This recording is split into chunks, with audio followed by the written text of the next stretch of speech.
Eu sou Alexandre Jardim, do Grupo Imagem e Credibilidade. Diariamente no Jornal de Brasília, levamos para você um pouco da política que acontece no Brasil e, claro, vai repercutir em todo o Brasil. Os bastidores da política e muito mais. A análise, as causas, as consequências dos principais fatos da política brasileira. Diariamente, de segunda a sexta. Começa agora JBR News. Brasília retoma a agenda de trabalhos. Começa agora Brasília Já. Bom dia, Rodolfo. Tudo bem, Alexandre? Amigas, amigos. Depois de um período aí de feriado, que a gente também se deu uma folguinha de alguns dias, vocês esperamos que tenham descansado. E agora, realmente, com esse início de semana, segunda-feira, Brasília retoma a sua agenda de atividades, porque a cidade está esvaziada, mas essa semana promete, e promete nos três campos do poder, ou seja, no judiciário, no executivo e no legislativo, não é isso, Rodolfo?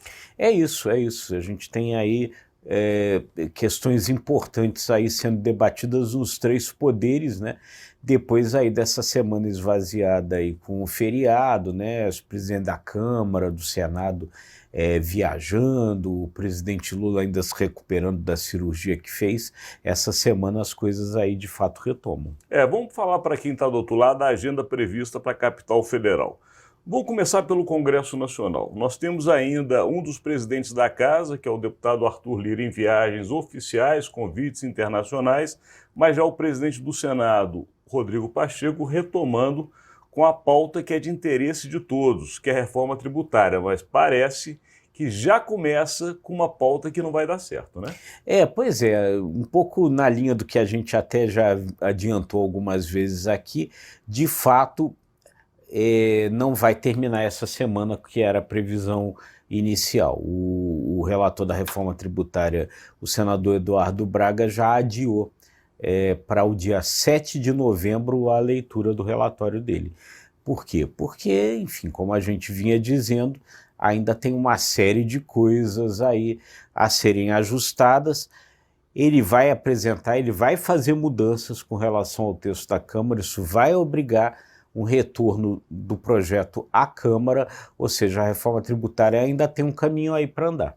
E falando em Câmara, apesar do presidente da casa estar em viagem, a Câmara prometeu que essa semana vai colocar em votação a famosa taxação dos super ricos, que são as offshore. São empresas que têm sedes em lugares fora do Brasil, normalmente chamados paraísos fiscais, e muitas vezes essas empresas são usadas para lavagem de dinheiro e para realmente fugir da taxação de impostos. Mas agora existe um projeto que parece que não vai ter condições e as offshore de fato serão taxadas. Isso é uma das coisas que a equipe econômica do governo, o ministro Fernando Haddad, quer muito votar.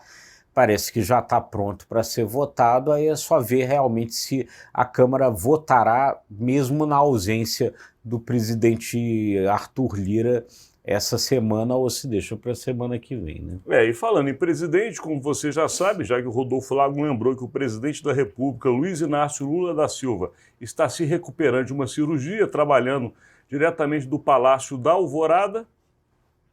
Exatamente, quase que me deu uma falha de memória, Rodolfo Lago, mas voltamos aqui e nesse momento o Lula está analisando justamente a questão do veto com relação ao marco temporal dos povos indígenas. É um assunto muito polêmico, lembrando a vocês que o Supremo Tribunal Federal já decidiu num caminho, o Senado foi num caminho contrário e agora a batata quente está na mão do presidente. Isso, ele tem até sexta-feira para tomar uma decisão, se ele sanciona ou se veta, e ali há um jogo de pressão grande, como a gente também já falou aqui em outras ocasiões, porque a área política está sugerindo ao Lula que não vete totalmente o projeto, a área ambiental, pelo contrário, pressiona ele para que vete totalmente. Vamos ver que solução o Lula dará até sexta-feira. Quem é o grupo que vai sair vencedor de mais essa disputa interna? Mas não paramos aí, porque também há decisões no campo do jurídico, no campo do setor judicial brasileiro, mais especificamente no TSE, porque retoma justamente as votações, decisões e ações contrárias ao ex-presidente da República, Jair Bolsonaro, com uma possibilidade, ao que tudo indica, de reforçar a tese da inelegibilidade, né, Rodolfo? Pois é, esse é um julgamento que começou na semana passada, só com as preliminares, agora os ministros deverão votar, sessão na terça-feira, e aí nós vamos ver o que eles vão fazer. Existem diferenças ali de quem acompanha o Tribunal Superior Eleitoral sobre o que vai acontecer.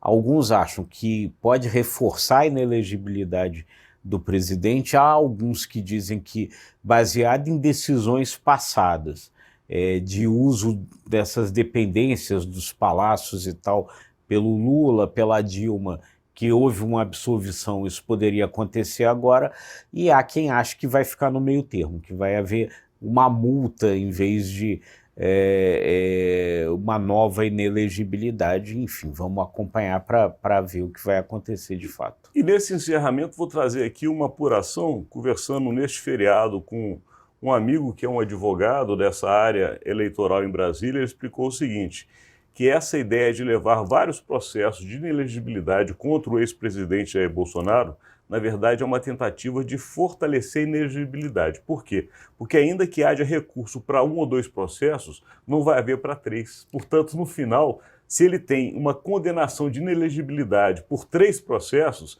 dificilmente consegue recurso para os 3, ou seja, no final a decisão fica mantida. É isso, né? A coisa fica reforçada. E ainda tem um último tema, né, Alexandre, que é bom a gente lembrar aí antes de encerrar, que é a leitura do relatório da CPMI dos atos golpistas. Famosa CPMI do 8 de janeiro, que termina sem mostrar muito a que veio, mas de qualquer maneira sairá um relatório, e o relatório é importantíssimo, porque é dele que a gente vai saber se terão ou não consequências, além do que já está sendo feito pela Polícia Federal, pelos órgãos de justiça.